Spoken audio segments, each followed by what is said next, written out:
Hi, this is Wayne from Bastianich, and today we are going to taste Vespa Rosso. We are participating in an initiative from the Colli Orientali Consortium that is called Degustazioni Distanti, which means long-distance tastings. My good friend Paul Balk asked if we could do an English version, so since I am madrelingua inglese, I'm going to do the same tasting in English that I did in Italian. So Vespa Rosso is our proprietary blend. It's probably the most important red wine that we make. Not the most expensive red wine, but the most important in terms of production and in terms of importance to the winery. We've made this blend since the very beginning of the winery in 1998.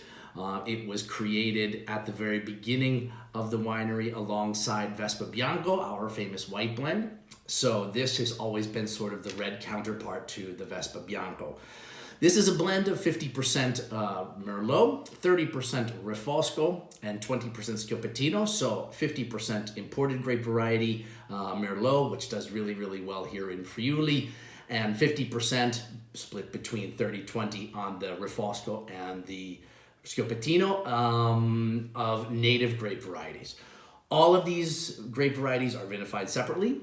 All of these grape varieties come from our original cru vineyards in the area of Butrio, so the southernmost part of Colli Orientali, where it gets quite warm, and ripeness, especially for red wines, is important. So this wine is an area where we are sure to get very, very ripe grapes year after year. All the grapes are picked by hand, brought back to the winery. All the different varieties are vinified separately. They spend about 18 months in French oak barrels, 225-liter barriques. Only about 1/3 of the barriques are new. 2/3 of the barriques are used barriques at least once. So this way we don't get too much oaky flavor on the wine. And then after 18 months, all of the different components are blended, they're bottled, and then this wine spends another 18 months in the bottle before release.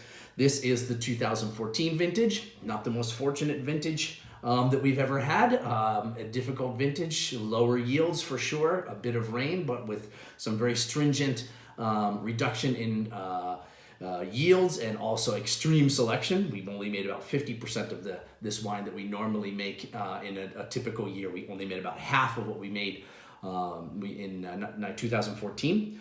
And so I think what we can get to here is a bit of the tasting. We have a very nice deep red color here, ruby red. On the nose, it's quite soft. The fruit is very rich and quite ripe without being too cooked or too sort of marmalade-like. I like the fact that there's a lot of dark fruit here, a lot of deep plum, and especially a lot of blackberry, wild berry, maybe even some very ripe blueberry. But I really, really like the fact that it's a very deep, fruity wine on the nose. Let's take a little sip.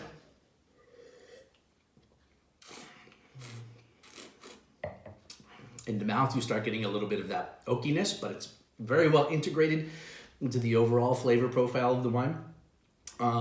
The impact is very soft. It is a lighter vintage. We don't have a lot of tannins clamping down here, but I am getting a little bit of tannins in the back of the palate, and also I'm getting a good amount of acidity on the palate as well. So quite long. I'm still getting this. On the palate now, I'm getting some of that fruit, but on the palate, I'm also getting a little bit of that cocoa and a little bit of chocolate you get from Merlot, which is quite typical, and maybe a little bit of that cedar and a little bit of tobacco leaf that's very typical also for the Refosco. But it's very soft, very drinkable, very easy, but also has a bit of depth to it. We were asked to pair this wine with a plate.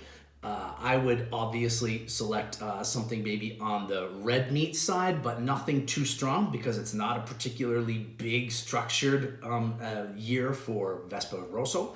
If you're gonna go red meat, I would say go with something like a filet, something less fatty, something a little bit more lean. But we really, really like a filet of pork that we found, and I'll put a link. It's an Italian recipe, but I'll put a link for it anyway. But it's basically pork fillet with an herb sauce, which is actually quite nice with this wine. Really reflects well the herbaceousness and the fruitiness of the wine.